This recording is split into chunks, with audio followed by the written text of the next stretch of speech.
Энэ Avtinfix гэдэг ашиг орлогыг ажиллаж байгаа компаниг татан буулгая. Тэгээ энэ асуудлаа ингээ аламжуулъя. Тэгээ одоо энэ ч юм бол зүгээр л нэг юм агуулгах нэг сав түрээс сэтгэлийг юм байгуулсан юм ба шүү дээ. Газартаа агуулгах савтай.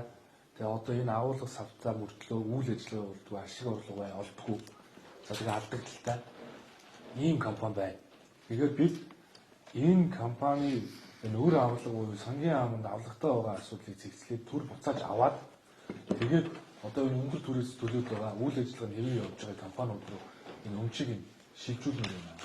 Тэгээ өөр төлбөрийг шүүхийн шийдвэрийнхэн барагдуулж дуусаад нэг талд нь одоо гаргамаар байна. Тэгээ зарим одоо ийм өмчийг хэрхэн одоо өнгөөдүүлж байгаа ийм олон жишээнүүд байна.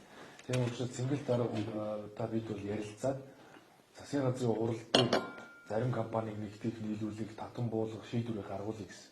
Тэгэхээр эх 7 хоногт бол цэнгэл дарга бэлдээд одоо шаардлагатай компаниудыг татан буулгах бол буулгаад өмчийг шилжүүлээд нийлүүлэх бол нэгтгэхэд гол нь зардлаа бууруулад үр ашигтай ажиллая л гэдэг ийм зорилготой байгаа шүү дээ. Тийм учраас засгийн газрын хурал дээр энэ шийдвэрийг оруулаад аламжуулаад өгье.